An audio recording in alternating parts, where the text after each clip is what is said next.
Bonjour à toute la communauté, bienvenue pour une nouvelle vidéo. Je suis Mathieu de la chaîne Libre et Riche et aujourd'hui j'ai un invité spécial et un sujet spécial à traiter, Sylvain Tiger. Bonjour Sylvain Bonjour Mathieu. et bienvenue. Aujourd'hui, sujet spécial parce qu'on va parler des BRICS, BRICS versus Occident, la bataille finale. Donc, ce que je te propose dans un premier temps, c'est évidemment de te présenter pour les personnes qui ne te connaîtraient pas.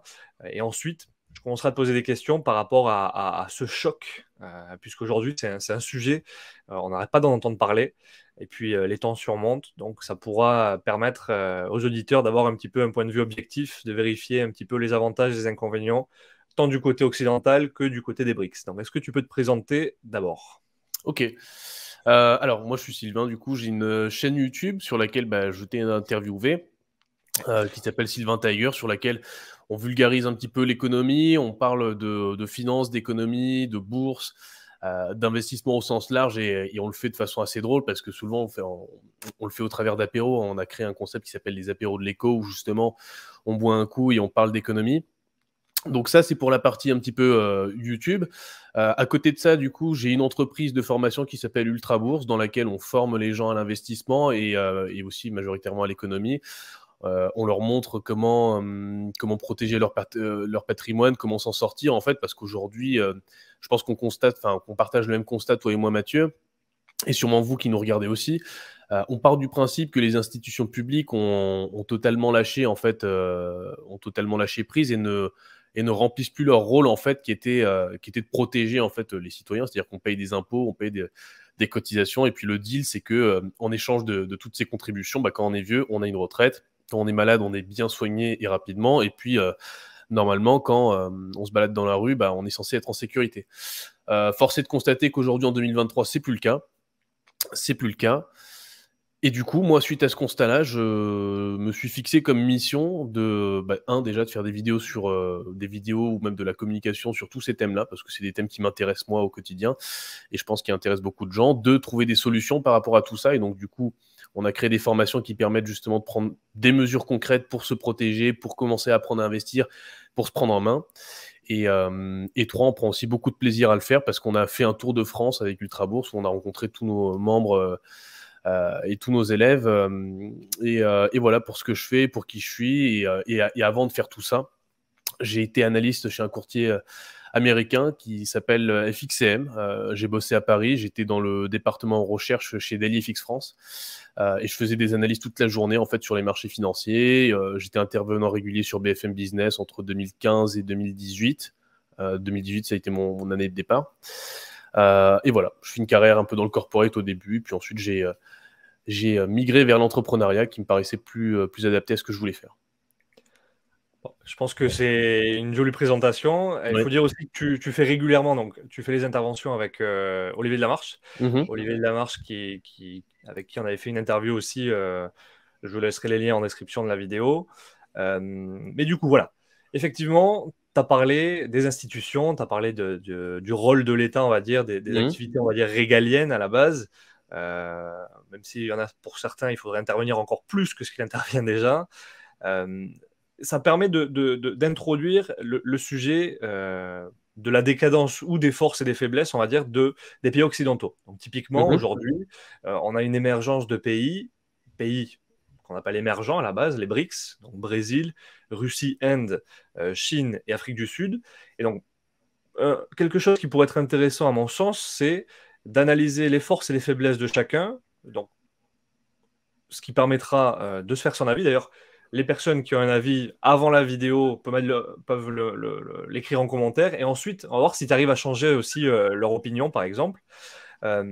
Et essayer d'analyser leurs forces et leurs faiblesses au travers de l'aspect culturel, de l'aspect économique et démographique.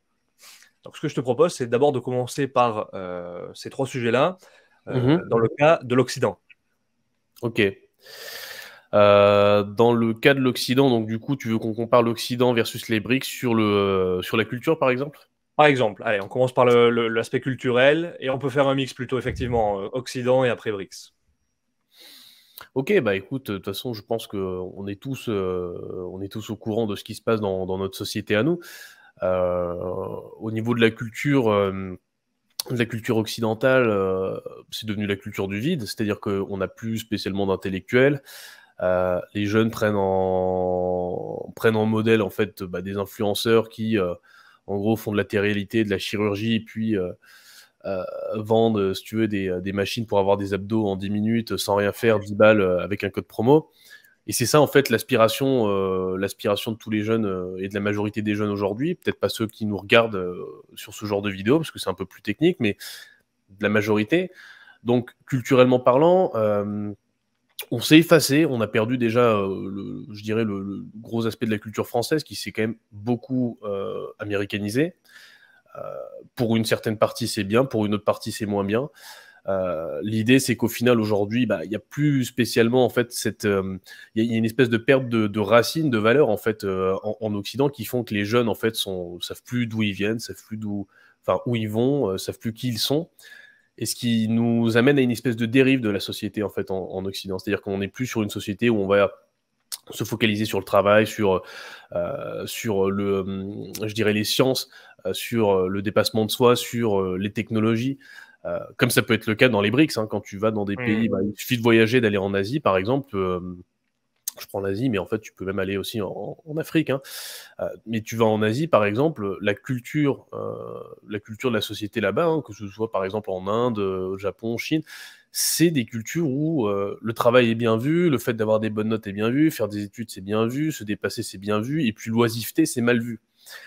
C'est-à-dire que, par exemple, moi je te le dis un peu culturellement vu que je suis indien, en Inde, si t'es chômeur, tu fous rien, tu vas être un peu le paria de la famille, quoi. Tu vas être tu vas être, pour le dire clairement, tu vas être la merde de la famille, les gens vont trop mal te regarder, vont se dire c'est qui ce bouffon, et donc ça pousse en fait les gens, mine de rien, et les jeunes à toujours travailler parce que t'as pas envie d'être le gars qui fout rien de la famille, sachant en plus qu'il n'y a pas d'aide sociale, mais au-delà de ça, c'est très mal vu. Nous, aujourd'hui, en fait, on a tellement, je dirais, déconstruit notre société, et ce qui est vraiment dommage parce qu'on a une belle société, qu'aujourd'hui, en fait, travailler, pas travailler, c'est quasiment la même chose. Le mec qui réussit, c'est un salaud. Celui qui fout rien, au final, il a même pas envie de travailler parce que s'il travaille, il va monter une boîte, il va se payer un salaire, il va payer tellement de charges. Il fait son calcul économique, c'est peut-être plus rentable pour lui juste de rester au chômage, toucher des aides, jouer à FIFA que de monter une boîte. Est-ce qu'on peut lui en vouloir? Non, parce qu'en même temps, le système est construit pour que ça marche comme ça. Il travaille 6 mois, il se met 6 mois au chômage. En vrai, il a hacké le système et beaucoup de jeunes l'ont compris. Donc, si tu veux, nous, on a perdu en compétitivité, très clairement. Donc, d'un point de vue sociétal, on a également une société qui est très fragmentée. C'est-à-dire que je pense que voilà, c'est un scoop pour personne aujourd'hui. On a une société où les gens, quand même, aujourd'hui, sont très gauche-droite, écolo, pas écolo, femmes contre hommes, etc. Enfin, on est dans une société qui s'auto, entre guillemets, on est en autophagie, quoi. On se bouffe entre nous, quoi. On se bouffe nous-mêmes.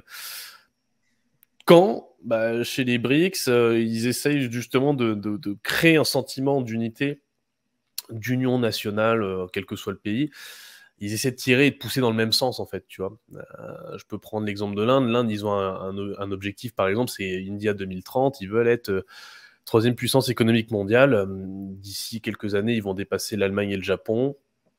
Ils ont déjà dépassé le Royaume-Uni, d'ailleurs. Ils ont dépassé le Royaume-Uni, ils nous ont dépassés, hein, ils nous ont dépassés. Voilà, donc la France est 7e, l'Inde, je crois, elle est 5e, et son ambition, en fait, là, techniquement, en fait, les chiffres font que, en fait, l'Inde, d'ici, je crois, 5 ans, aura un PIB plus important que l'Allemagne et le Japon. Donc, elle sera derrière la Chine et les États-Unis. Donc, et ça, par exemple, c'est une volonté du gouvernement là-bas, c'est India 2030, this is our goal, machin, ils ont fait un truc en mode, c'est notre mission, les gars, 2030, on défonce tout, quoi. Pays, quand même, 1 milliard d'habitants, qui fait 6 fois la France en termes de superficie, donc c'est pas non plus facile à diriger ce genre de pays. En plus, c'est un pays qui est très fragmenté aussi, pareil, hein, parce que l'Inde, c'est un pays où il y a beaucoup de religions qui se côtoient. Il y a christianisme, musulman, hindouisme, bouddhisme. Il y a des différences culturelles très fortes. Il y a des langues différentes dans le pays. Il n'y a même pas la même langue. Alors que nous, par exemple, en France, on a la même langue. Et malgré toutes ces différences-là, ils arrivent à pousser dans le même sens. Et oui, parce qu'il y a des failles dans le pays, mais ils arrivent à pousser dans le même sens.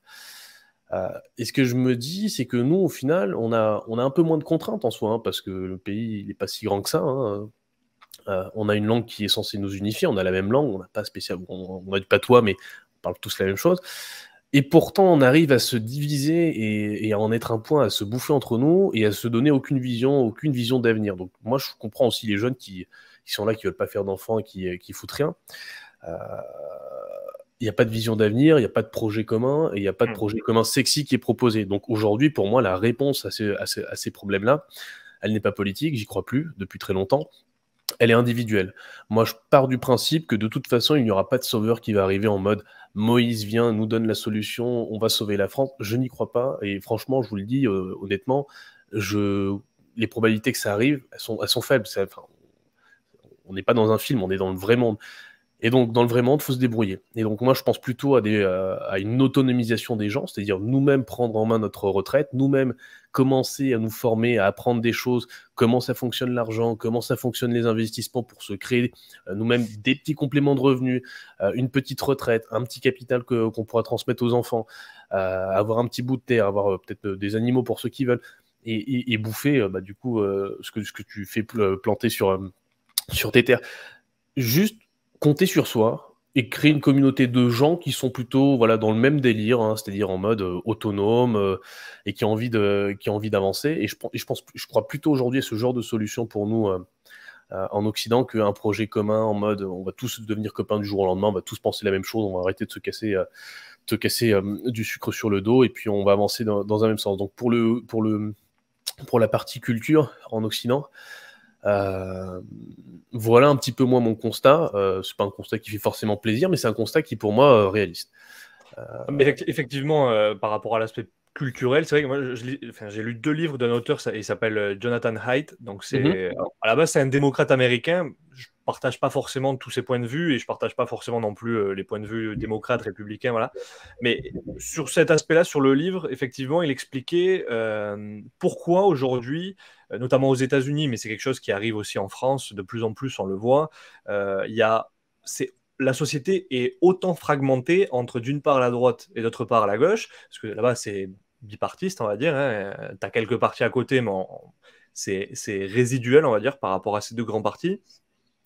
Et en fait, c'est vrai que c'est dommage parce que ta société, elle est hyper fragmentée et il en arrivait au constat où quand tu es de gauche, tu veux plus parler à ceux de droite et inversement. Donc, c'est-à-dire que limite, tu choisis tes amis en fonction de leur bord politique, on va dire. Et en France, de plus en plus. C'est-à-dire, c'est une opposition sans mentionner les noms, c'est-à-dire tu as un parti qui est opposé à tout ce qui va être richesse, les gens qui vont... dis les noms, on le sait. Moi, je vais le dire, si tu veux pas le dire, c'est LFI, voilà, c'est LFI. Et après, de l'autre côté, tu as d'autres partis où c'est forcément les étrangers, ils sont méchants. Voilà, et l'autre parti, ils sont pas contents, c'est RN / putain, c'est quoi déjà, Reconquête, etc. Oui, c'est sûr. En fait, si tu veux, ce que je dis souvent aux gens, c'est aujourd'hui, il faut plus penser en termes de gauche-droite, ça n'existe plus. C'est-à-dire, pour moi, c'est du marketing politique. On l'a vu aux dernières élections présidentielles, ça a été la plus grosse, pour moi, fumisterie au monde, dans le sens où, en fait, avant les élections présidentielles, tout le monde gueule. Mais quand je te dis tout le monde gueule, c'est que ce soit à gauche ou à droite, tout le monde gueulait, tout le monde était mécontent contre le gouvernement. Et la grosse hypocrisie qui m'a dégoûté à vie de la politique, et vraiment, moi, c'est devenu de la télé-réalité pour moi, mais ça s'arrête là, c'est du divertissement, et quand je regarde ça, c'est juste pour, à la limite, me divertir. C'est quand j'ai vu qu'au 2e tour des élections, donc du coup, Macron versus Le Pen, les gens qui gueulaient en mode il nous a fait du mal, il nous a forcé à nous vacciner, blablabla, et les gens qui lui cassaient du sucre sur le dos ont dit venez, on fait barrage parce que c'est machin extrême droite, ceci, cela, donc on va voter pour Macron. J'ai dit mais attends, si t'étais une vraie opposition, si vraiment t'en avais quelque chose à faire, si t'avais des vraies convictions, t'aurais voté tout sauf Macron en fait. Donc quand tu vois ça, c'est que ça en permanence. La politique, c'est que ça en permanence et du coup j'ai envie de te dire, à part pour se divertir, à part pour se marrer un coup, les voir raconter des conneries et puis nous se marrer d'eux, c'est quand même des conneries qui coûtent cher, hein, parce que les mecs ils touchent 500 € net par mois, sans compter tous les frais de déplacement, etc. Donc c'est quand même c'est des acteurs, mais c'est des acteurs qui coûtent cher. Quand tu vois ce qui s'est passé aux dernières élections présidentielles, tu peux pas te dire qu'en fait c'est ces gens-là qui vont prendre ton bien en main, parce que tu le vois bien, ils font leur carrière, ils en ont rien à foutre de toi. À la limite, ils sont là pour choper un bon poste, mettre les copains au bon poste, choper un max d'argent. Eux, leur régime de retraite, il changera jamais. Hein. Il y aura régime spécial, machin, ils bossent un petit peu, ils ont retraite à vie. On bosse comme des cons, faut bosser toujours plus longtemps. Bon, tu l'as compris, on se fait niquer, hein, voilà. Bon, tu peux le couper au montage si tu veux pour pas te faire striker sur la chaîne. Mais on se fait avoir et c'est toujours les mêmes qui payent. Donc, il y a un moment donné, voilà, moi je dis stop. Moi je dis stop et je me suis dit, je vais me débrouiller tout seul. Et je vais pas compter sur eux parce que une fois que t'es vieux, c'est foutu. Hein. Quand on a 60 ans, c'est terminé. Donc, c'est maintenant qu'il faut agir. On peut regarder ce qu'ils font pour se divertir, mais c'est tout. Voilà. C'est du marketing. Pareil, c'est du marketing. Comme je pense que tu as vu, et je pense que de toute façon les abonnés, les personnes qui regardent la vidéo l'ont compris, j'adore lire. Et il y a 2 livres aussi sur le sujet, donc de la démocratie et des limites, etc. Donc c'est Contre la démocratie, j'ai plus le nom, et l'autre c'est le mythe du voteur rationnel ou quelque chose comme ça, et j'ai plus le nom de l'auteur. Et effectivement, ils mettent en exergue, si tu veux, les limites de la démocratie, et comme quoi en réalité ton vote il compte peu, mathématiquement parlant. Après, c'est un autre sujet de vidéo, mais qui peut être extrêmement intéressant par rapport à la politique. Et aussi, ils expliquent que c'est toujours les pires, en fait, qui émergent. Parce que le système est fait de telle manière que c'est les pires qui, de toute manière, émergent. Bon, ça, c'est pour l'aspect culturel. Et on avait parlé, d'ailleurs, je ne sais pas si tu te souviens, notamment de TikTok. de TikTok qui présente, on va dire, alors, est-ce que ça serait un complot chinois pour déstabiliser la culture occidentale, qui présente un certain type de contenu aux Chinois et un autre type de contenu, alors qui a strictement rien à voir, parce que finalement c'est les danseuses qui sont en train de bouger leur derrière. Non mais c'est super Mathieu que tu en parles, parce que je vais te dire un truc, l'algorithme de TikTok normalement il est censé te recommander les contenus que toi tu consommes, hein. Donc si tu vois sur TikTok que des culs, c'est que tu battes que des culs. Non, moi j'ai pas TikTok. Non, après pour être un peu plus sérieux, oui effectivement ça s'est prouvé, ils l'ont dit. L'algorithme de TikTok, selon que vous êtes un jeune en Europe ou un jeune en Chine, l'algorithme, il va pas vous pousser le même type de contenu. Donc, vous allez sur cette application, vous êtes un jeune en Chine, on va vous montrer des jeunes chinois qui réussissent des concours de maths, qui réussissent des épreuves de sciences et qui sont, entre guillemets, proactifs, qui sont dans un mindset, hein, dans un état d'esprit de succès, de se dépasser. Bah, effectivement, la même application, que ce soit aux États-Unis ou en Europe, pousserait du contenu un peu plus con à nos jeunes. Alors, il y a 2 façons de le voir. En général, un algorithme sur les réseaux sociaux, il regarde vos habitudes de consommation et il vous propose du contenu en fonction de vos habitudes de consommation. Je m'explique. Demain, vous regardez que des vidéos politiques sur YouTube, vous aurez l'algorithme de YouTube qui vous proposera à nouveau toutes les vidéos politiques qui sortiront.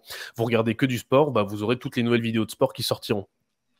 Donc il y a 2 explications. Il y a 2 façons. Nos vidéos, il y aura que nos vidéos qui sortiront aussi. Voilà, si vous regardez que nos vidéos, on devrait se retrouver.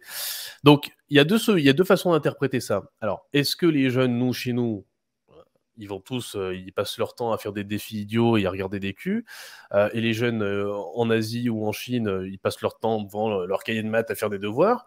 Ou est-ce qu'il y a une vraie politique interventionniste où on se dit, bon, les mecs qui sont derrière ça, ils se sont dit, on va quand même pousser un peu plus de contenu débile chez eux, et chez nous, on va limiter le ratio de contenu débile qu'on leur pousse. J'ai pas la réponse, je suis pas au gouvernement, enfin, je suis pas à la tête du Parti communiste chinois.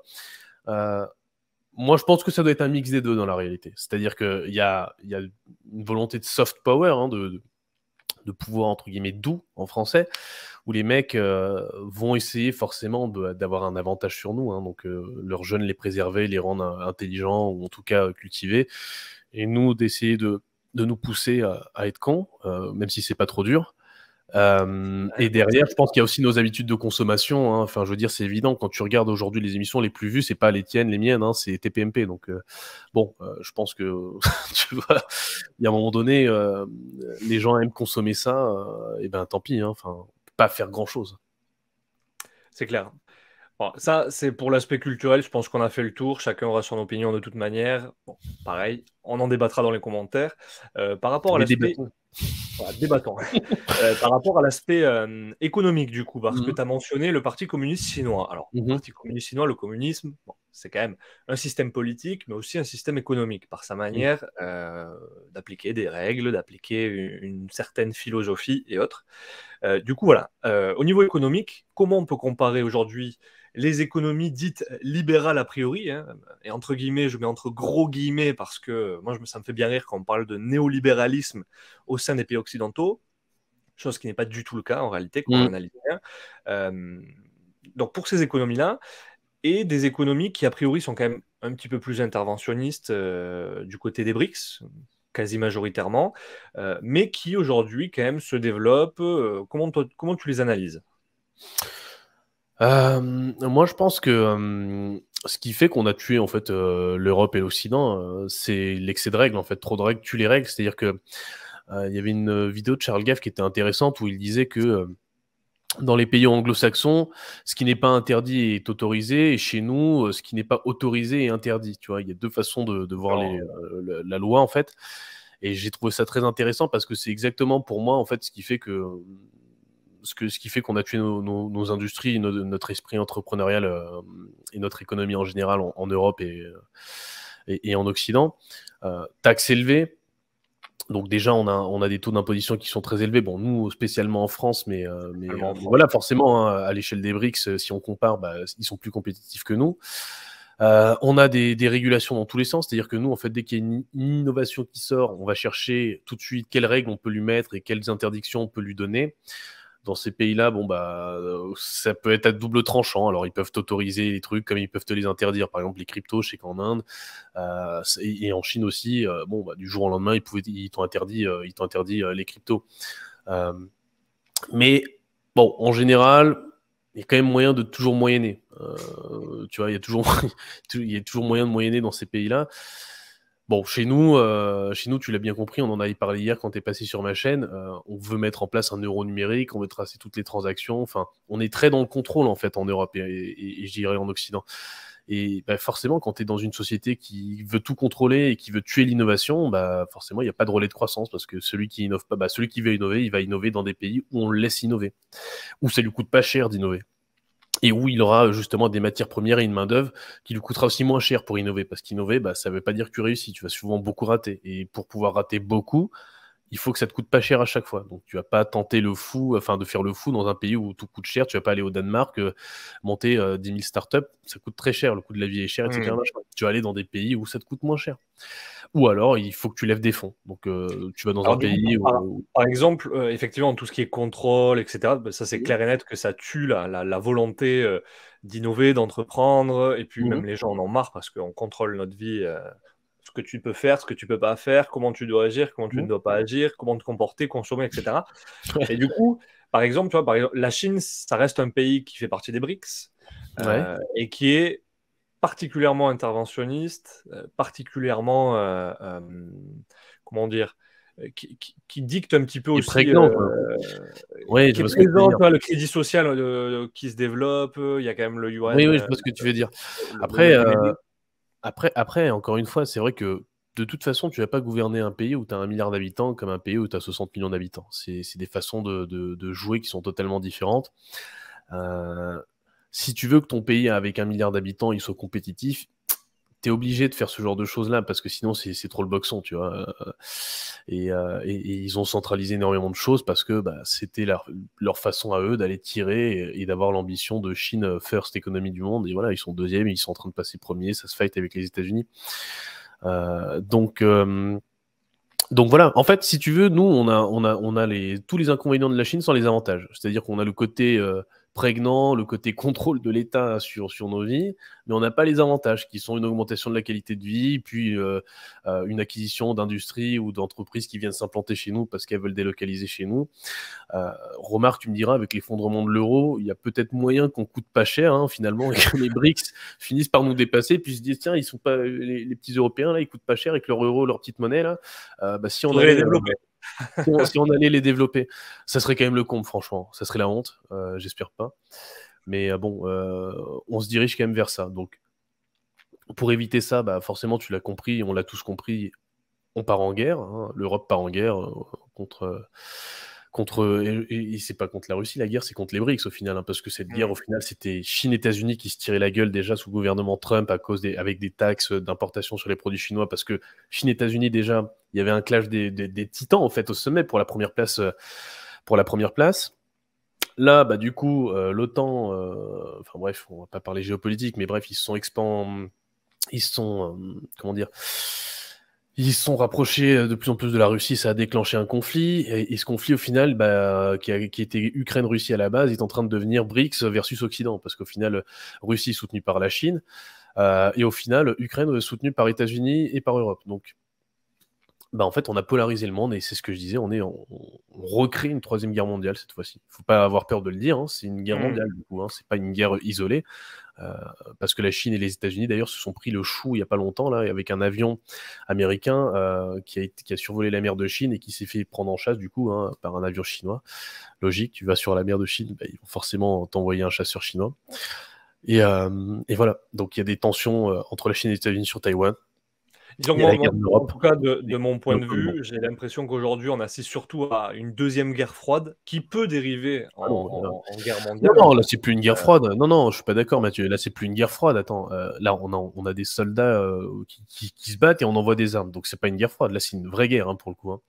C'est une vraie guerre. Et on a envoyé des armes, on a envoyé de l'argent. Donc prochaine étape, c'est envoyer des soldats quand ils auront plus de soldats. Ah, bon, Donc quand tu c'est une vraie regardes guerre, hein. la guerre froide, quand il y a les missiles de Cuba, en Turquie, les missiles américains aussi qui pointaient vers Moscou, Oui, tu vois quand même que sauf qu'à la différence, c'est que comme tu disais, il n'y avait pas de guerre. C'est-à-dire que voilà. Donc ça, aujourd'hui, on pointait des missiles, mais mais il n'y a pas de guerre. Là, aujourd'hui, ça pouvait il y a des déclencher. hommes qui sont envoyés sur le front, il y a des armes qui sont envoyées, et puis ça se bat vraiment, en fait. Donc, tu vois, enfin, c'est différent. On peut pas dire que c'est une guerre froide. Ça n'est plus une guerre froide. Ça aurait pu être une guerre froide, et c'était une guerre froide après la Crimée en 2014 jusqu'à bah, le conflit Ukraine-Russie. Parce que quand les États-Unis et la Chine, ils se tiraient le mou là, sur les droits d'importation, sur tiens, je te bannis de payer. Si on importe des produits chinois aux États-Unis, vous payez 10-20% de plus, machin. Ça, c'était une guerre froide, parce que c'était une guerre économique, c'était une guerre froide. Je ne te tape pas directement dessus, je dis juste si tu consommes chinois, ça te coûtera plus cher. Mais là, hein, là ça y est, c'est fini. Là, on rentre dans un vrai conflit. Là, c'est Ukraine-Russie. Totalement. Non. Bon, Disons que moi, ça me fait les penser. États-Unis commencent à aller taquiner les Chinois vers Taïwan. Voilà, là, on commence. Voilà, disons que moi, On ça me fait commence à penser rentrer à la dedans, guerre quoi. froide, dans le sens où quand tu regardes la guerre froide, tu avais quand même la guerre du Vietnam et autres. On se tapait sur le chou, mais sans se taper réellement directement, qui pouvaient dériver et aboutir à Alors, une guerre. la guerre du Vietnam, c'était une vraie guerre, hein, Mathieu, hein. Totalement. Les Mais c'était Américains sont durant la partis. période de la guerre froide, et tu vois qu'on essayait quand même de se taper dessus sans réellement se taper dessus. Et aujourd'hui, effectivement, ça peut dériver en une troisième guerre mondiale. Alors, on peut la considérer comme une troisième guerre mondiale.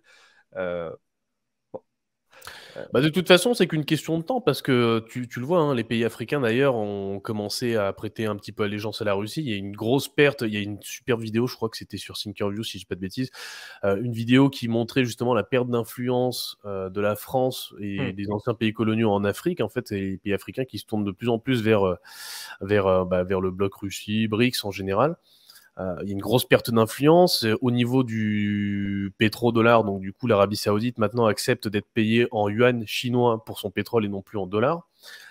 Donc, il y a une redistribution des cartes. Et là, là c'est un monde qui est en train juste de changer. Et puis, en fait, le roi est mort. Hein. Le roi est mort ce soir. Et puis, le roi États-Unis est mort. Et puis là, ils se partagent. Enfin, ils vont tous se battre pour la couronne. Hein. Bon, on sait déjà que c'est plus ou moins la Chine qui devrait prendre la relève. Après, sous quelles conditions, à voir. Et puis, à voir aussi comment les États-Unis vont réagir. Ils ont jamais bien réagi quand ils étaient en crise. Hmm. On peut craindre qu'ils laissent pas Tu déraper la chose. as l'exemple de ce qui s'est passé avec Saddam Hussein, oh mince, comment il s'appelle, Kadhafi, quand il y a eu le risque de mettre fin au pétrodollar. Hein. Mmh. Et donc là, il y a un nouveau risque qui émerge, c'est effectivement un détournement potentiel de l'Arabie Saoudite, qui jusqu'à maintenant lui permettait en tout cas de conforter son hégémonie du dollar. Et là, effectivement, on se pose la question, parce que l'Arabie Saoudite, c'est pas le Liban, c'est pas l'Irak. Effectivement, c'est un pays qui est bien différent, qui a quand même de grosses réserves de pétrole. Et si effectivement il met un terme au pétrodollar, c'est vrai que ça remet en cause, ça remet en question la puissance du billet vert. Et donc ça c'est purement économique et géopolitique aussi. Donc tu fais bien de le mentionner, parce que quelle est ta vision, notamment sur ce sujet Parce que la monnaie, au final, c'est quand même c'est extrêmement important, autant dans les échanges internationaux que dans les tensions qui peuvent émerger autour de la planète. Donc par rapport à ça, ce pétrodollar, pétro-yuan, comment tu le vois, toi? Je pense que je le vois comme tout le monde. C'est-à-dire que les BRICS, la Chine et la Russie notamment, ça fait des années qu'ils achètent de façon massive de l'or. D'ailleurs, je crois que c'est la Russie qui a arrêté de, euh, de donner l'état de ses achats d'or. Ouais, depuis Notamment, janvier, effectivement, depuis janvier 2022. voilà, depuis janvier 2022, la Russie publie plus en fait le nombre, le stock d'or qu'elle achète en fait, hein, alors qu'avant elle le faisait. Euh, et en fait, on peut se demander assez logiquement et assez simplement pourquoi est-ce qu'en fait ces pays-là, depuis des années, ils achètent énormément, énormément, énormément d'or. Est-ce qu'ils font une réserve? Pourquoi ils stockent tout cet or? Pourquoi ils l'achètent tout cet or? Pourquoi nous d'ailleurs on fait pas ça? Et aujourd'hui, on vient de voir que, en fait, la Russie, quand ils se sont fait couper SWIFT par l'Europe, euh, ils avaient un système bancaire alternatif, un réseau alternatif qu'ils ont mis en place. Donc en fait, il s'est rien passé. L'économie russe, ça s'est pas effondré. Nono Le Maire s'est encore trompé. Et on voit aussi que la Chine, euh, il y a beaucoup de rumeurs sur cette espèce de, déjà le yuan numérique, mais un yuan convertible en or. Est-ce que la Chine voudrait pas lancer une monnaie convertible en or, ce qui, pour le coup, attirerait énormément de capitaux, parce que du coup, une monnaie qui serait convertible en or, tout le monde en voudrait. Parce que c'est une vraie monnaie, c'est une monnaie qui vaut quelque chose, qui est soutenue par quelque chose. Aujourd'hui, tous les billets qu'on a, hein, toute la monnaie qu'on a fiduciaire, euh, elle est basée sur la confiance, mais aujourd'hui, personne n'a confiance en les institutions. On voit, on est surendetté de partout, tous les États sont endettés, il n'y a pas d'actifs en face, ou très peu. Il n'y a que de la confiance. La confiance aujourd'hui est rompue, donc la monnaie ne vaut théoriquement plus rien. Donc non, les BRICS sont en train de mettre en place une vraie alternative au dollar. Par contre, et à la décharge du dollar, tous les actifs aujourd'hui dans le monde, quasiment, sont cotés en dollars, s'échangent en dollars, ils sont titrisés. Il y a énormément d'actifs qui sont titrisés en dollars. C'est-à-dire quoi? C'est-à-dire que, je sais pas, vous avez des crédits immobiliers, des produits dérivés, des ETF, des actions, plein d'actifs dans le monde, enfin énormément d'actifs dans le monde, une très grosse quantité qui cotent en dollars américains. Et vous n'allez pas en fait changer un système financier du jour au lendemain en disant tous ces actifs-là, on les prend du dollar, on les fout sur le réseau BRICS et puis ça va business as usual. Non, parce qu'il y a trop d'acteurs qui sont impliqués là-dedans.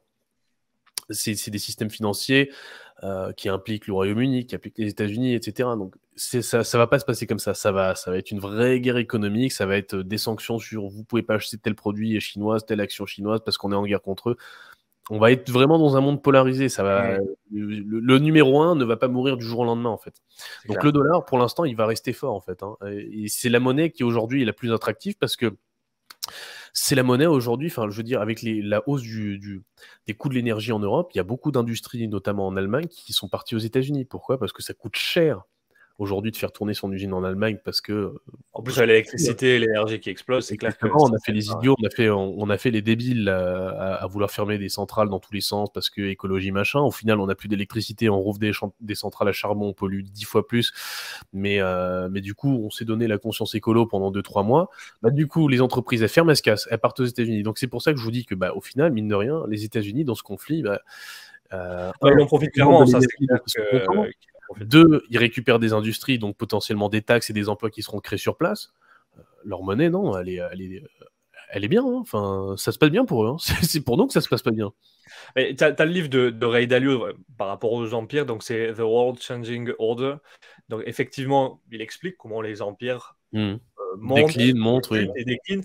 Et c'est vrai que ça se passe pas d'un claquement de doigts. Donc pour l'instant, les États-Unis restent, on va dire, hégémonique, si on peut dire ça comme ça. Mais c'est clair que ça va pas se produire du jour au lendemain. Et pour rebondir à ce que tu disais sur les réserves d'or, donc effectivement, la Russie ne les publie plus. Donc c'est dire que malgré tout, tu vois, ils prévoyaient de ne plus les publier avant même qu'il y ait le début du conflit. Et la Chine, c'est vrai que c'est quand même très, très, très, très opaque. Donc, tu as les rapports du World Gold Council qui publie des rapports tous les ans et tous les trimestres. Et effectivement, alors je crois que c'était celui de 2014 qui disait alors, officiellement, la Chine a 2000 tonnes de réserves d'or, à peu près 2000 ou 2500. Et dans ce rapport-là, le World Council disait la Chine dit qu'elle a tant d'or, mais elle considère que même l'or des citoyens lui appartient, donc ce qui fait que ça réévalue à la hausse. Mhm. Et en plus, quand tu regardes les estimations, parce que bizarrement, tu as quand même des flux entrants et sortants d'or en Chine qui ne sont pas Ouais. forcément publiés, et les estimations tournent aux alentours de 32 000 tonnes d'or. C'est-à-dire que tu as 30 000 tonnes en plus des 2000 officiels. Et là, tu te dis, waouh. C'est-à-dire que Ouais, ça les m'étonnerait pas. États-Unis aujourd'hui, quand on regarde les données, c'est considéré que les États-Unis enfin, c'est le pays qui est considéré comme le pays ayant le plus de réserves d'or au monde, Fox Note, et ils ont 8300 tonnes d'or. La Chine, officieusement, puisqu'elle ne publie pas tout non plus comme la Russie, en aurait 32 000. Tu dis, c'est quand même, tu passes quand même de 8 à 32, quoi. Ouais, alors c'est intéressant parce que on dit souvent que tout l'or du monde tiendrait dans une piscine olympique. J'aimerais vraiment voir ce que ça représente en fait dans cette piscine 32 000 tonnes d'or. Euh, Non, mais écoute, enfin, je sais pas du coup, hein, je suis pas dans le parti communiste chinois, donc je pourrais pas te dire si ce chiffre est vrai ou faux. Tout ce que je sais, c'est que si le chiffre officiel est plus élevé que le chiffre, enfin, le chiffre officieux est plus élevé que le chiffre officiel, ça m'étonnerait pas. Et Ouais, c'est à la clair. limite, ça serait même logique. Dans une logique où justement ils voudraient passer numéro 1 et première puissance mondiale et rendre leur monnaie populaire et en faire une monnaie de réserve, tout simplement. Ouais, bah, en fait, c'est tout à fait cohérent. Comme tu le disais, en fait, les empires, ils déclinent pas du jour au lendemain. Le dollar, c'est pas devenu la monnaie en fait de réserve du monde entier du jour au lendemain. C'était à la base, déjà, la monnaie d'avant, c'était la livre, hein. La livre sterling, Totalement. c'était une monnaie. Donc la livre sterling, c'est la monnaie justement du Royaume-Uni. C'était la monnaie la plus prisée au monde. Il y a eu une crise, cette monnaie et l'empire justement britannique a été sur le déclin. Les États-Unis, ils ont profité de la Seconde Guerre mondiale, ils ont explosé, ils ont mis le dollar. Et aujourd'hui, bah, les États-Unis, ils vivent ce qu'ils ont fait potentiellement vivre à leurs prédécesseurs, hein, c'est-à-dire le Royaume-Uni, c'est bon, ma papy, assis-toi sur le côté, moi je suis jeune, c'est moi qui monte. Et c'est ça en fait, c'est ça on est en train d'assister à un vrai changement de tuyauterie, un vrai changement de pipeline, c'est-à-dire qu'aujourd'hui, les circuits financiers vont très probablement changer dans les années à venir. Les monnaies les plus prisées vont très probablement également changer. Ça va pas se faire du jour au lendemain. Pour l'instant, le dollar e-force, c'est la monnaie qu'il faut avoir en portefeuille. Et voilà en fait. Et quand il va se passer cette espèce entre guillemets de changement de tuyauterie financière, hein, c'est-à-dire que bah, qui dit guerre, dit conflit, dit je ne travaille plus avec tel pays, dit je crée des réseaux alternatifs de paiement, et puis à un moment donné, il y en a un des deux qui va gagner, et bah, ce sera lui qui imposera son système financier, donc sa tuyauterie qui permettra de faire transiter l'argent de tel pays à tel pays avec tels intermédiaires, telle commission, tel machin. Bah, le temps que ce changement de tuyauterie financier se fasse, ça se fera déjà que au travers d'une guerre, hein, sinon je vois pas Quand l'intérêt. tu regardes effectivement l'émergence du dollar, donc pourquoi la livre Mhm. britannique s'est effondrée, donc tu as eu un gros changement à partir de la crise de... Enfin, dans un premier temps, après la Première Guerre mondiale, c'est-à-dire que tu as eu la fin de l'étalon or à partir de 1914. Donc, depuis 1914, en réalité, l'étalon or, c'est fini. Parce que Bretton Woods, c'était pas un réel étalon or, c'était un étalon dollar or. Donc, encore une fois, c'était le dollar qui était imposé. Et quand tu regardes au retour de la Première Guerre mondiale, le gouvernement britannique veut remettre la livre adossée à l'or. Le problème, c'est qu'il y a une surévaluation, ce qui fait que c'est un effondrement complet et ça ne marche pas. Après, tu as quand même 1929-1930, donc la grande récession, et la Seconde Guerre mondiale qui fait qu'effectivement, les États-Unis, plus le plan Marshall et autres, qui fait que le dollar prend de la valeur, un truc de fou, plus Bretton Woods. Et ce qui a sauvé le dollar après Bretton Woods, parce qu'il aurait dû s'effondrer en réalité, hein, quand tu enlèves ta parité, enfin ta convertibilité du dollar en or, ça a été le pétrodollar, avec l'Arabie Saoudite, un engagement de fournir des armes et de l'aide à l'Arabie Saoudite en contrepartie de vendre le pétrole autour de la planète en dollars et de recycler ces dollars pour les réinvestir dans la dette publique américaine, ce qui faisait une demande en fait de dollars et mécaniquement une réévaluation de la devise. Et ça, ils en ont profité pendant très longtemps et aujourd'hui, effectivement, on se retrouve avec des tensions Occident-BRICS, comme tu disais, et l'Arabie Saoudite qui commence à se dire ah, là, ça commence à être compliqué. Enfin, il commence à y avoir des tensions, notamment Biden, quand il était candidat, disait l'Arabie Saoudite, ce sont des parias, hein, quand il y a eu l'assassinat d'un journaliste saoudien. Et par contre, quand il y a eu le conflit qui a explosé, que la Russie, ben, on va leur mettre des sanctions et on va arrêter d'importer leur pétrole, alors qu'on sait qu'on est dépendant quand même de la Russie. Bizarrement, tu as Biden en août ou en juillet 2022, donc l'été dernier, qui se rend à genoux devant Ben Salman pour le supplier d'augmenter les vannes et d'augmenter la production de pétrole. Résultat, ben, on va diminuer de 2 millions de barils. Donc tu te rends compte qu'effectivement, ils sont plus à leur botte. Et donc ça commence c'est le début, hein, mais qui te montre que, bah, tu vois, les États-Unis, maintenant, c'est vous qui allez vous plier un petit peu à nos exigences.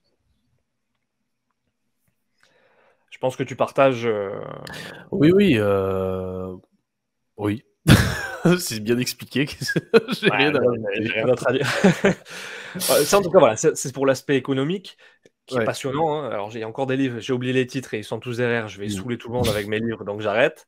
Et après, voilà, il y a l'aspect aussi démographique qui est hyper Ouais. important. Quand tu as une démographie qui est jeune, qui est Mhm. croissante, qui est dynamique, c'est sûr que c'est pas la même chose que les dynamiques démographiques qui nous concernent, nous, en Occident. Donc, voilà, dis-nous en plus un petit peu et ton analyse que tu peux en faire. Bah, c'est assez, en fait, c'est assez logique dans le sens où si on devait regarder en fait la courbe de consommation d'une personne lambda, globalement, quand tu es jeune, euh, entre 0 et 18 ans, tu habites chez tes parents, donc tu consommes un peu. Puis tu commences à travailler, tu commences à sortir tes études, tu achètes ton premier bien immobilier, tu te maries. Donc entre tes, on va dire, 25 et 40 ans, tu commences à monter dans ta carrière, tu consommes de plus en plus parce que tu gagnes de mieux en mieux ta vie. Puis aux alentours de 45-50 ans, bah, t'es cadre sup, par exemple, je dis une bêtise, tu gagnes très bien ta vie, tu arrives quand même à un certain degré, à un certain plafond de verre que tu atteins dans ta carrière. Bon, bah, tu gagnes beaucoup, tu as besoin de moins travailler, tu as plus le temps, voilà, tu es au top de ta forme. Et puis après, bah, plus le temps avance, plus tu te rapproches de la retraite, plus tu arrives à 50, 55, 60, et plus bah, forcément, tu vas pas forcément gagner plus, tu vas peut-être dépenser un peu plus parce que tes enfants font des études, donc tu les payes, et après tu arrives à la retraite, bah, là tu prends ton revenu, et puis tu n'en gagnes plus que 60-70%, et forcément, bah là, tu consommes moins parce que tu gagnes moins d'argent et tu es aussi plus âgé, tu as besoin de moins peut-être consommer, moins dépenser et tu vas peut-être plus vivre simplement et donner ton argent à droite à gauche à tes enfants, tes petits-enfants. Donc au final, ton pouvoir d'achat dans ta vie, il fait ça quand tu es jeune, ça quand tu es au top de ta carrière et puis après, il redécline quand tu es plus âgé. Ce qui se passe, nous, aujourd'hui en Europe, c'est que on a une démographie, et je crois que le chiffre, l'âge médian en France, tu peux me corriger si je me trompe, mais il doit être autour de 40 ans. C'est ça, 40, 45 ans, je sais plus. Ouais, c'est dans ces eaux-là. Ouais. C'est dans ces eaux-là, ce qui veut dire, en fait, l'âge médian, c'est quoi, en fait? C'est l'âge, enfin, il y a l'âge moyen et l'âge médian. L'âge moyen, c'est quand vous prenez, par exemple, une personne qui a 60 ans dans une salle et une personne qui a je dirais, 2 ans. Vous faites 60 plus 2 ans, ça fait 62 ans, divisé par 2, ça fait 31. Donc la moyenne dans la salle, c'est 31 ans, la moyenne d'âge, parce qu'il y a un mec de 60 et un bébé de 1 an, ou de 2 ans, excusez-moi. La médiane, c'est différent. Vous avez, par exemple, je dis une bêtise, vous avez 2 papis de 100 ans et un enfant de... allez, et un jeune de 30 ans. Vous faites papy plus le deuxième papy, plus le... Alors la médiane, putain, je sais même plus comment ça se calcule. En gros, il faut prendre la moitié. Et en fait, dans une salle, vous devez avoir plus de la moitié qui est d'un côté, plus de la moitié qui est de l'autre. Si tu as 2 personnes de 30 ans et 2 personnes de 100 ans, tu vas te mettre au milieu. Et voilà, on va prendre l'âge médian au milieu. L'âge médian, c'est quand vous avez le même nombre de personnes avant et le même nombre de personnes après. Donc, quand on dit que l'âge médian, par exemple, en France, il est aux alentours de 40 ou 45 ans, ça veut dire que vous avez la moitié de la population en France qui a moins de 40 ou 45 ans et la moitié de la population qui a plus de 40 ou 45 ans. Bah, en fait, du coup, on se rend compte que quand on compare cet âge médian avec, par exemple, la démographie sur le continent africain, l'Afrique, c'est un vivier de jeunes et ils ont un âge médian qui est extrêmement bas. Il y a des pays où ils ont un âge médian en dessous de 20 ans, quoi. C'est-à-dire qu'une personne sur deux a moins de 20 ans. et une personne sur deux a plus de 20 ans. Je vous prends l'exemple de l'Inde. L'âge médian en Inde, il est de 28 ans, si je dis pas de bêtises. Donc une personne sur deux a moins de 28 et une personne sur deux a plus de 28. Donc c'est des gens qui sont dans des courbes d'âge qui sont très, très, très, très jeunes et tout leur potentiel de consommation, il est à venir en fait. Parce qu'ils vont gagner mieux leur vie, ils vont devenir cadres, ils vont travailler, ils vont se marier, ils vont faire des enfants, ils vont consommer. Ils ont 20, 28 ans, 25 ans. Donc ça va bourriner sur ces marchés intérieurs-là. Nous, on est sur un marché un peu différent. On est sur un marché plus mature. Donc on est plutôt en train de préparer l'après. L'après, c'est quoi? C'est la retraite, c'est peut-être la transmission aussi aux enfants, aux petits-enfants. C'est plutôt vers ça qu'on s'oriente. Donc on est plutôt un espèce de pic de consommation, hein, parce qu'on est sur des âges médians assez élevés. Donc la moitié de la population est quasiment, voilà, on va dire, au top de sa carrière, de ses capacités financières, et l'autre moitié est en train de le devenir. Et donc nous, vu qu'on est vieux, on a plutôt des tendances à moins consommer, à moins innover, à préparer la transmission. Donc les démographies sont différentes, les marchés intérieurs seront différents, et les produits qui se vendront seront différents. De toute façon, vous le savez, hein, les marchés d'avenir en France, en Europe, ça va être maison de retraite, ça va être tout ce qui est services, les EHPAD, aide à la personne, ce genre de choses-là. Si vous voulez aller... Il n'y a pas de scandale, évidemment. Hein. Comment? Quand il n'y a pas de scandale avec les EHPAD. Il n'y a pas de scandale quand ils frappent pas les vieux. Mais si vous voulez aller viser des marchés jeunes, dynamiques, avec des gens qui consomment, c'est simple, hein, c'est Asie-Afrique. Hein, c'est là où ça bourrine. Hein, c'est là où il y a des viviers de jeunes. C'est là où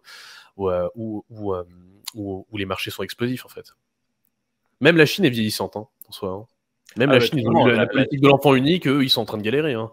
Effectivement, la Chine a mis quand même une politique en place. Alors, je crois que c'était dans les années 80 ou 90, si je dis pas de bêtises.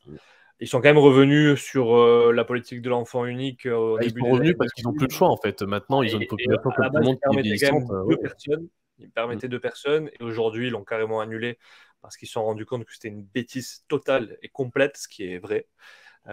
Parce que tu as besoin d'avoir des jeunes, et c'est, tu le veuilles ou non, c'est les jeunes qui dynamisent aussi l'économie.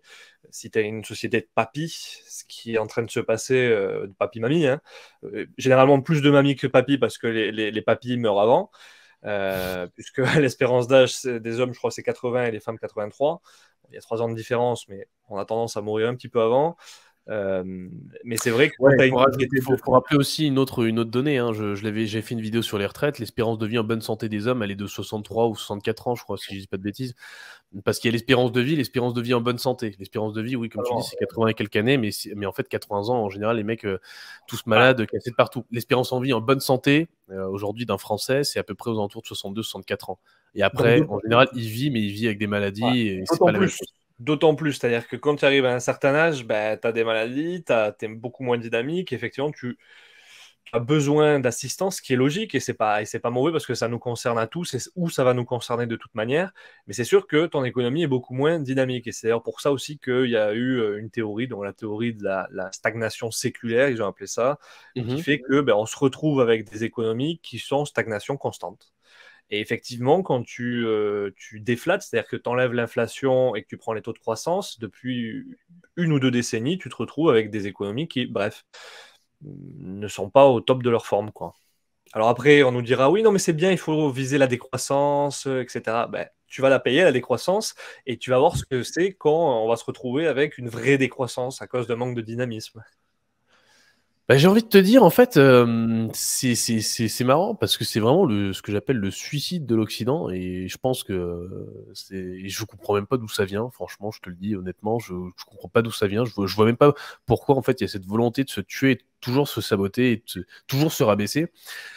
Sandrine Rousseau va te déconstruire de toute manière. Hein. Oui, qu'elle essaye.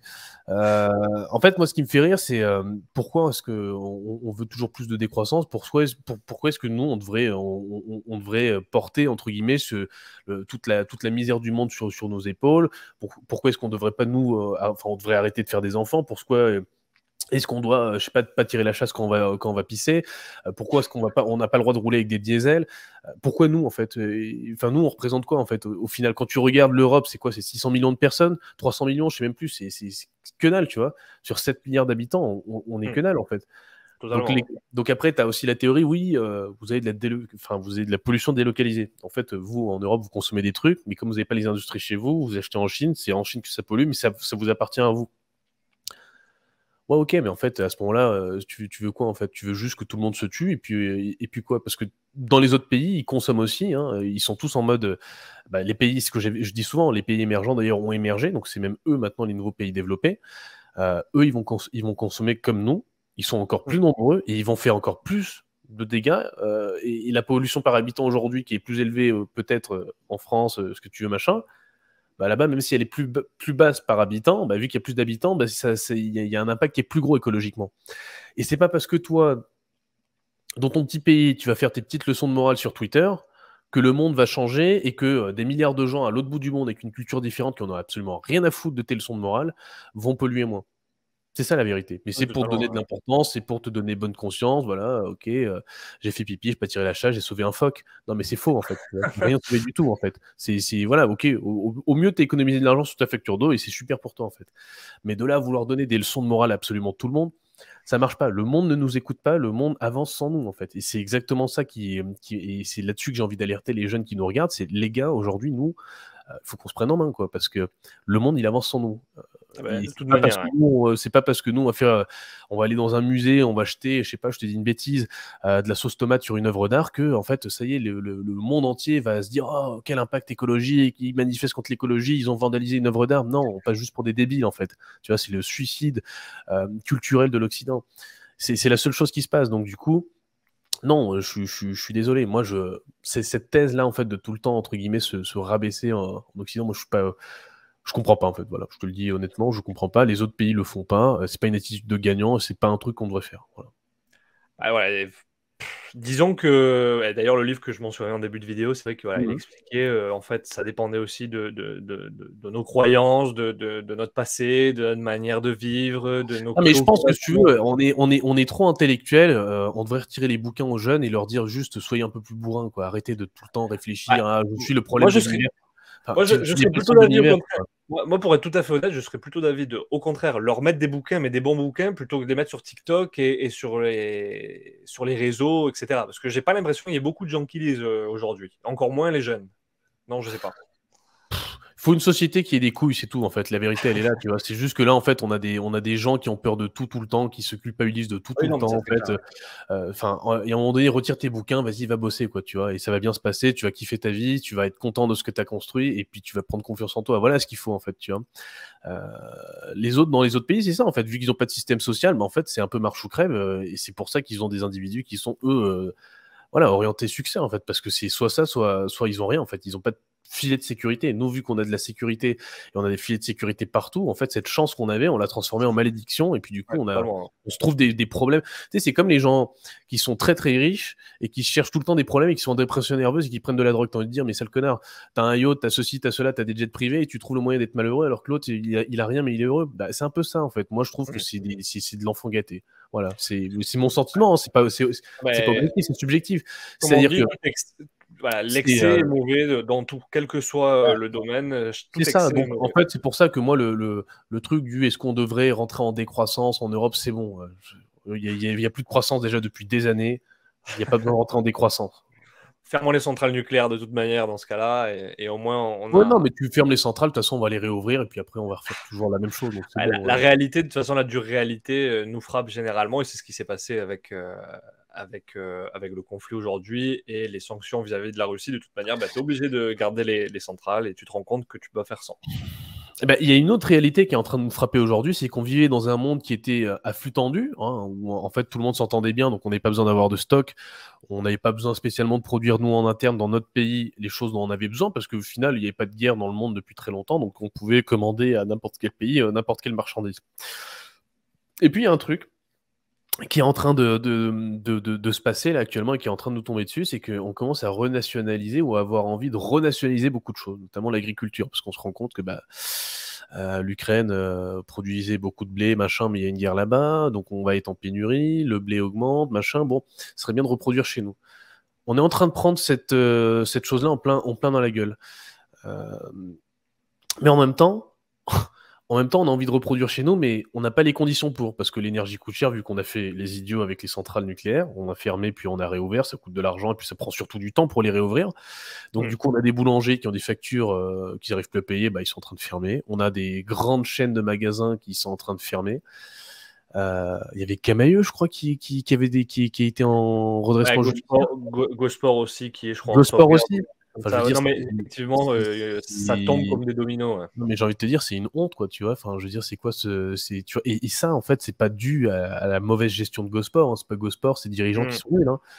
C'est les politiques absolument débiles qu'on a mises en place pour choper quelques voix, voilà, pour faire de la démagogie. On a dit, on va fermer des centrales, voilà, on passe pour des écolos, votez pour nous. Puis en fait, on se rend compte qu'on a fait une connerie, on réouvre les centrales, mais entre-temps, on a tué des entreprises qui employaient des milliers de gens, hein, tout simplement, qui étaient des entreprises qui contribuaient à la vie sociale française. Et en fait, tu as envie de reproduire en France, mais tu ne donnes pas de terreau fertile aux gens pour planter des graines, les graines de l'entrepreneuriat qui feront semer potentiellement des emplois plus tard, des cotisations sociales dans tous les sens, etc. Donc, on a tué les TPE-PME, enfin on est en train de les tuer, hein, on les a maintenus artificiellement en vie. Les TPE-PME étaient en soins palliatifs depuis 2020, depuis la crise du Covid. Là, on est en train de débrancher tout simplement les TPE-PME qui étaient sous perfusion. Voilà, nous on le disait déjà depuis 2020 avec Olivier, ça va faire mal. Là, ça fait mal. Voilà, ça y est, on est tu vois déjà les banques effectivement le disent parce qu'il y a des avances de trésorerie et autres, et effectivement tu te rends compte que il faut rembourser les PGE. Et c'était pas un cadeau. Et effectivement, quand tu regardes les faillites d'entreprises, ça augmente. Donc ça aurait évidemment un impact économique à voir dans les mois qui Oui, viennent. c'est tout. En fait, on a juste retardé ce qui devait se passer en 2020 de 2 ans, quoi. Enfin de 2 ou 3 ans. On refile toujours. De toute façon, voilà, c'est vrai que ça, par rapport à l'économie, on a une fâcheuse tendance, notamment dans le continent européen, mais notamment en France, c'est toujours de refiler la patate chaude. Autant les États-Unis, ils l'ont aussi cette tendance, mais un petit peu moins, parce que ça reste une économie dynamique. C'est-à-dire que quand il y a une crise, il y a une crise, et puis on se relèvera plus rapidement, et très rapidement. D'ailleurs, tu le vois, après la crise de 2007, les États-Unis se sont relevés quand même assez rapidement. Et nous, en fait, quand il y a eu la crise de l'euro en 2011, tu vois que c'était pas foufou, quoi, hein, les économies européennes. Et on refile la patate chaude, et c'est toujours on repousse, on repousse, on repousse. Et au final, tu te rends compte que tu peux repousser, mais c'est pas éternel. Et donc, plus tu repousses, plus tu agrandis le problème. Oui, en fait, on met du levier sur quelque chose qui marche pas. Et puis de toute façon, en fait, on a un système déficitaire depuis des années, mais on veut pas le remettre en question. Et puis on tire sur la corde. Aujourd'hui, elle est en train de rompre parce qu'on a des États et l'État français est surendetté, les taux remontent, c'est-à-dire que ça nous coûte de plus en plus cher. Et la BCE, elle est obligée de monter les taux parce qu'il y a de l'inflation, mais en même temps, si elle monte trop les taux, elle tue la zone euro. Donc en fait, on est au bord de l'implosion de tout ça. Donc non, mais c'est pour ça que moi je te le dis, j'en suis convaincu, si vous nous écoutez, c'est maintenant que vous devez vous prendre en main, c'est maintenant que vous devez vous former, parce que en fait la réalité c'est que là, ça fait déjà des années qu'on le dit, c'est en train d'arriver, on est en plein dedans, et ce que je vous dis, c'est qu'il ne nous reste pas le plus beau avenir, hein, là tout de suite. En Europe, et notamment en France. Si demain vous nous regardez, vous habitez en Asie, en Thaïlande, dans ce que vous voulez, vous êtes dans une zone économique, ça devrait bien se passer pour vous. Mais nous, ça va être compliqué. Puis il y a un autre truc dont on n'a pas parlé, Mathieu. C'est de l'intelligence artificielle. Oui, parce que en fait, ça c'est aussi un bouleversement, excuse-moi, technologique qui est assez fort. Il y a beaucoup de métiers qui, dans les années à venir, vont disparaître. Et ça, encore une fois, j'en prends le pari. Voilà, je te le dis, cette interview, on peut la ressortir dans quelques années. J'en prends le pari. Il y a énormément de métiers, que ce soit au support, que ce soit commercial, peut-être même dans certains cas, que ce soit d'écriture, de rédaction, qui vont disparaître. Parce qu'aujourd'hui, tu as des outils. Alors, on parle tous de ChatGPT aujourd'hui, mais il y en aura d'autres qui vont sortir. Des intégrations, etc. Et effectivement, tu as beaucoup de gens, et vu qu'on est un pays de service, ça va faire mal si on te retire tous les gens qui font du service client, de la compta, de ce genre de choses, et que l'ordinateur, cette fois-ci, va plus loin que juste exécuter ce qu'on lui dit, mais lui-même comprendre ce qu'on lui dit et faire, et se mettre un peu à réfléchir, il restera des patrons qui décideront et une machine qui exécutera. Voilà ce qui restera. Donc ça va faire mal, hein. Ça, et ça, les gens, ils en parlent pas encore, ou alors s'ils en parlent, ils veulent se voiler la face en se disant non, de toute façon, on est des humains, personne ne nous remplacera. Le savoir-faire et la créativité humaine, ça, je suis 100% d'accord. Ça, on ne pourra pas le remplacer avec une machine. Mais les tâches automatiques ou les tâches qui sont, et c'est comme avec les machines, hein, les tâches les plus pénibles pour les ouvriers dans l'industrie, elles ont été remplacées par des machines, c'est plus efficace, les gens se cassent moins le dos, ça coûte moins cher, mais du coup, le coût à payer, c'est qu'il y a des anciens euh, ouvriers industriels qui ont dû se reconvertir. Bah là, aujourd'hui, c'est un petit peu ça. Dans plein de métiers, du service aujourd'hui, il y aura des gens qui vont être laissés sur le carreau, qui vont avoir leur travail qui va être automatisé par une machine, hein, ça peut être du support client, ça peut être ce genre de choses. Ils vont devoir se reconvertir dans quelque chose d'autre. Voilà. Et donc ça, pareil, on n'en parle pas assez, mais si vous perdez votre job, c'est toujours bien d'avoir quelque chose qui tourne. Profitez, si aujourd'hui vous êtes salarié, d'avoir un CDI, de commencer à investir, de mettre en chose des places qui peut-être vous assureront un petit quelque chose, parce que on va connaître des vrais changements au niveau de la société, on va connaître des vrais changements sur la façon dont est structuré le marché de l'emploi, que ce soit en France, en Europe ou même dans le monde, hein. Donc il faudra être prêt. Il y a beaucoup de gens qui vont être laissés sur le carreau. Ceux qui arriveront à s'adapter à cette nouvelle économie s'en sortiront. Ceux qui auront investi assez tôt auront des revenus pour pallier à tout ça, donc ne seront pas concernés, ou en tout cas ils amortiront le choc du mieux qu'ils peuvent.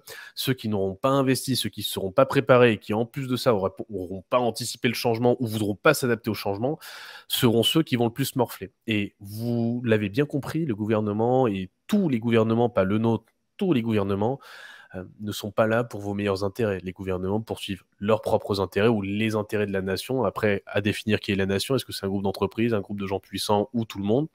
Moi, j'ai ma réponse. Mais ils en auront rien à foutre, hein, que vous soyez dans la merde. Hein. C'est pas vous leur préoccupation. On l'a très bien vu pendant la crise du Covid. C'est pas les citoyens la préoccupation. On l'a très bien vu pendant la crise des gilets jaunes. C'est pas le pouvoir d'achat des gens leur préoccupation. Voilà, ils te balancent un petit chèque et calme-toi, me casse pas les Tout le monde est pieds. content, hein, d'ailleurs. Mais c'est tout, quoi. Donc si vous prenez pas en main et si vous préparez pas, il se passera rien pour vous. Hein. Ça, c'est pas eux qui vont vous sauver. Ça, il faut en être conscient. C'est clair. Écoute, je pense qu'on a fait le tour, la boucle est bouclée, et sur ces mots-là, je vais te poser deux dernières questions que j'ai l'habitude Oui. de poser à tous mes invités. Est-ce que tu as une citation à nous partager et trois recommandations de lecture? Alors, citation, Winston Churchill. Alors après, bon, je suis pas non plus le plus grand fan, mais sa citation, elle est pas mal. C'est le succès, c'est d'aller d'échec en échec sans perdre son enthousiasme. Et je pense que ça s'adapte bien à la période qu'on vit actuellement. On va, et franchement, peut-être même, je dirais, 80% des gens qui nous regardent vont très probablement changer aussi de métier dans les années à venir. Peut-être pas dans un an, mais peut-être dans 5, 10, 15, 20 ans. Euh, il va falloir beaucoup d'enthousiasme. On va connaître aussi peut-être des échecs, parce que bon, qui dit se réorienter ou tenter de nouvelles choses, ça va peut-être pas forcément marcher. Faut juste toujours y aller avec une attitude proactive et positive. Donc voilà, le succès, c'est d'aller d'échec en échec en gardant son enthousiasme. Je pense que ça, c'est la citation qui va le plus nous aider dans les années à venir. Maintenant, pour les bouquins, il y en a plusieurs. Il y en a plusieurs, après ça dépend. Moi, j'aime bien Père riche, Père pauvre de Robert Kiyosaki. Je ne sais pas si tu l'as lu. Hmm, Voilà, bah totalement. celui-là, c'est un bon bouquin sur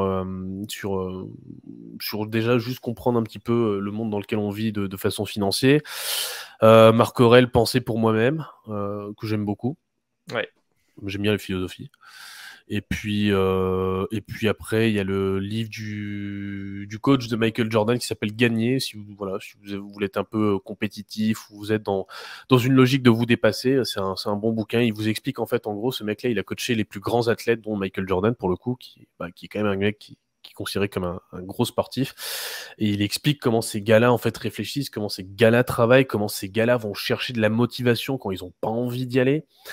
Et vu qu'on va être quand même dans un contexte où on va devoir se dépasser dans les années à venir, enfin aujourd'hui déjà et dans les années à venir, bah c'est bien de commencer à déjà se mettre dans un état d'esprit de bon, ok, je vais en chier, je vais en prendre plein la gueule, mais je vais y aller. Ok, ma monnaie elle chute, c'est pas grave.